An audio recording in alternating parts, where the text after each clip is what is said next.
So next up, we've got Dr. Stephen Cochrane. I'll let you introduce him. All right, thank you very much. Thanks for the invitation. I haven't been back in Oxford since I finished my postdoc in 2017. So yeah, it's good to be back in the town city again.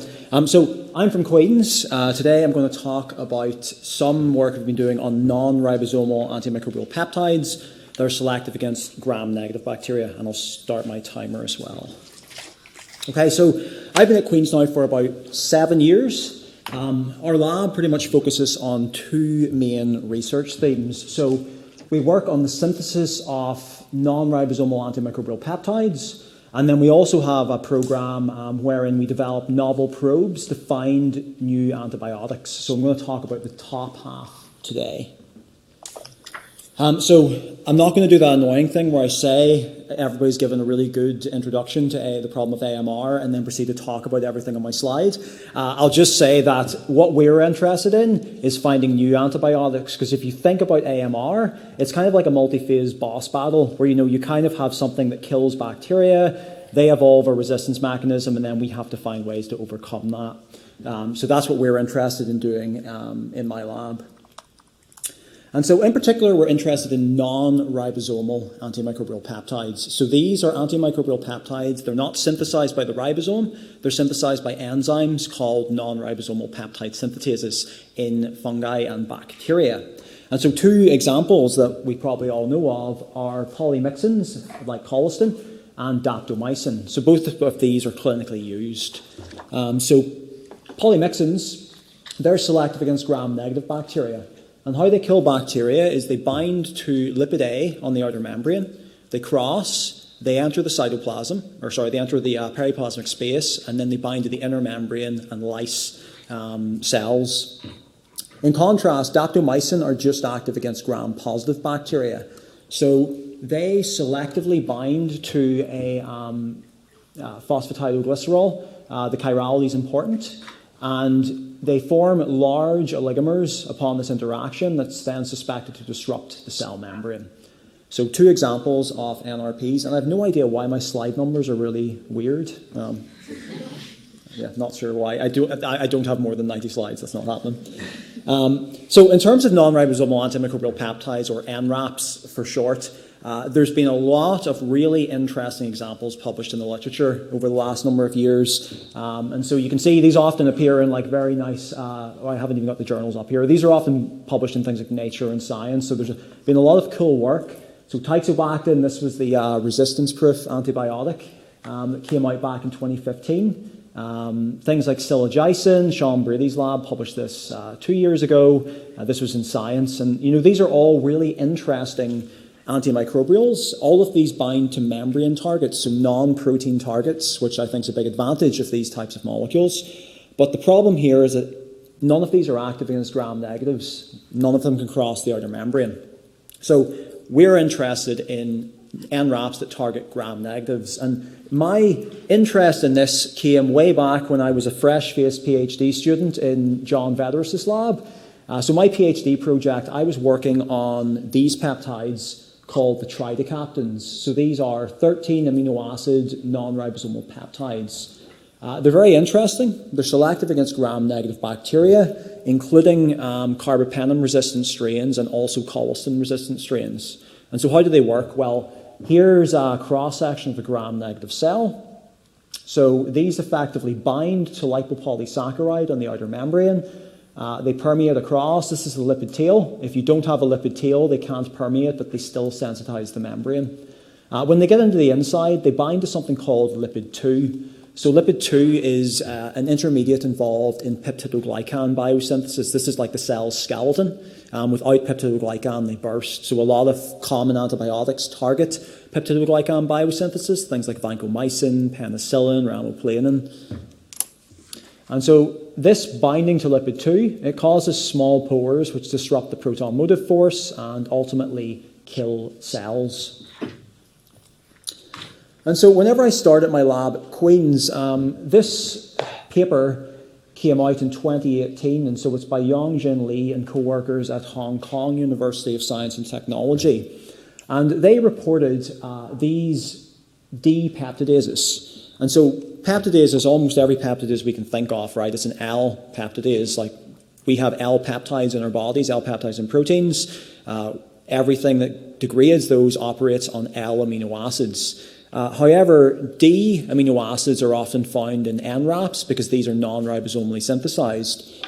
And so we thought this would be quite an interesting project to work on because, we've developed ways to easily make tridecaptan analogues, and we wanted to see then, okay, well, could we find ways to overcome resistance to these types of proteases? And so the types of proteases that were identified was this BOG-Q, which cuts at D cationic amino acids, and tri-F, which cuts at D aromatics. And so why do we care about these proteases? Well, these are often found inside the biosynthetic gene clusters for NRAP synthesis inside cells, and it has been shown that such BCGs can undergo horizontal gene transfer. These peptidases themselves have been shown to cleave a number of lipopeptide antibiotics, things like daptomycin, tixobactam, ramoplanin. And so it's kind of like future-proofing, saying, okay, well, can we find ways to prevent this cleavage by modifying peptides? And how we do this is we replace amino acids. And so this is fairly classical medicinal chemistry of peptides. And what we're effectively doing here, if you just look at these different sites, by adding either a bulky group on the nitrogen, like a methyl group, or another group here, like a methyl group, that effectively makes the center bigger. And when the center is bigger, the enzyme can't bind to it anymore, and that will therefore reduce the ability of the peptidase to cleave the peptide, and therefore make the peptide more stable. So I realize that I normally give synthetic chemistry talks, and if I go through total synthesis now, everybody's going to be lost. So I thought it would be a good chance to show this slide. So how do we actually make peptides? Well, we do that through the process of solid phase peptide synthesis. And I always explain this when I teach it to undergrads. Like, this is like adding beads to a string. You basically add one amino acid at a time until you have your desired peptide and then clip it. So here we have our C-terminal amino acid with a free amine. We add in what's called an activated amino acid. So this is just the next amino acid in the chain. It has this little FMOC. We call that a protecting group. It basically means that nitrogen won't do anything until we want it to do something. So we add these two things together to get a dipeptide on resin. We can then remove this protecting group. And then if we want to now, we can extend the chain. So we continuously just build this out until we have the desired peptide. We cleave things from resin. We purify by HPLC, and then we use it for applications. Okay, so we made a few different analogues of, I hope that's not me, it's only 7 minutes. We made a few different analogues of the tridecaptans. And what we found was that, firstly, in the natural peptide, it's got decent activity, but whenever we expose it to BOG-Q or tri-F, it's completely hydrolyzed within about 2 hours, so not too stable. Whenever we modify the 9 position, so the 9 position is this one adjacent to the BOG-Q site closer to the C-terminus. If we put a methyl group onto the nitrogen, we greatly improve its stability against BOG-Q. When we look at the tri-F cleavage site, if we simply replace glycine, if we simply replace this serine residue with sarcosine, which is an analog of glycine with a methyl group here, we completely block tri-F hydrolysis. And so we did a few more analogues and ultimately settled on one which had much superior stability. And I should say this 43% is actually over 24 hours rather than 2 hours, so it made it a lot more stable. But one thing about modification of peptide-based antibiotics is you can modify something and then alter the mechanism from a receptor-mediated binding mechanism to some kind of non-specific detergent effect. And how we show that's not the case is we do something called an antagonization assay. And so this is where we take the antimicrobial peptide, we take its glycolipid target, and we mix the two things together so they form a complex. And then once they've formed a complex, if you then try to test that against bacteria, so in this case it's a spot-on-lawn assay, the activity will be sequestered because the peptide already has its body. It doesn't want to go near the cell and do any nefarious business with it. And so as you can see here, whenever we take our peptides, you get this nice zone of inhibition, but when we premix them with lipid 2, which is the target of the natural peptide, we see complete inhibition. So that was our work on the tridecaptans, and that was a few years ago now. One of the more recent projects we've been working on are these peptides called the ornithidins.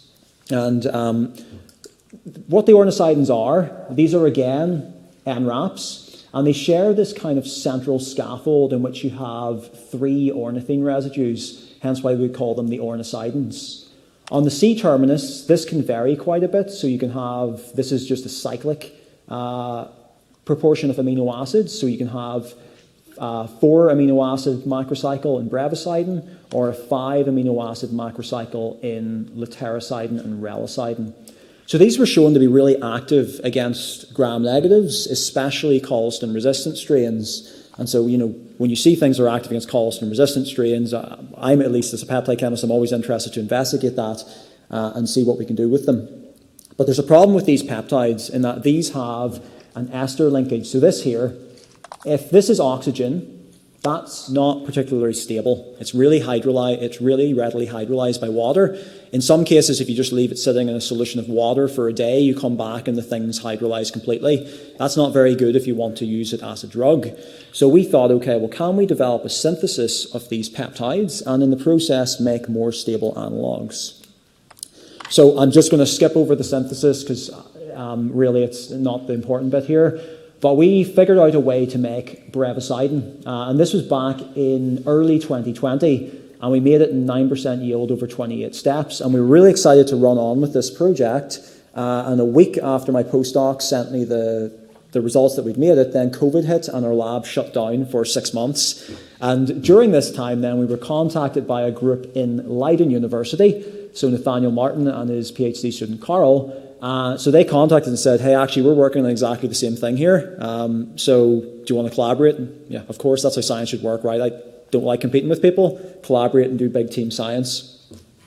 So we combined forces, and this has been kind of the case now for the past few years. We've been working on these novel analogues. And so what have we done? Well, just to skim through this, we've synthesized analogues in which we've varied the N-terminus.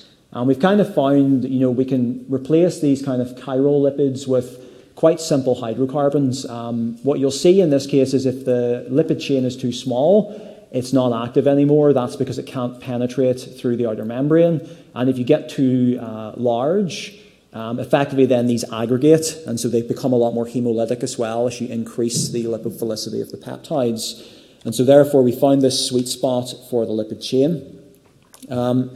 We also then did some quite extensive synthesis of different analogues, and so just to talk you through this table, we made the natural analogues and confirmed that they have exactly the same activity as the natural products. We synthesized the mirror images of both peptides and found that they're significantly less active, and if you find that, it means it usually interacts with some type of chiral receptor. We synthesized versions in which we made a slightly less bulky ester and found these were just as active, but you looked at them and they hydrolyzed, they were really unstable. We then replaced the esters with nitrogens, so amides are infinitesimally more stable than esters, and we found that for the 5 amino acid macrocycle, these were nice and active, but it wasn't tolerated that well in the 4 amino acid macrocycle. So then, we did another analog that had a bit more bulk here, and we found the same thing.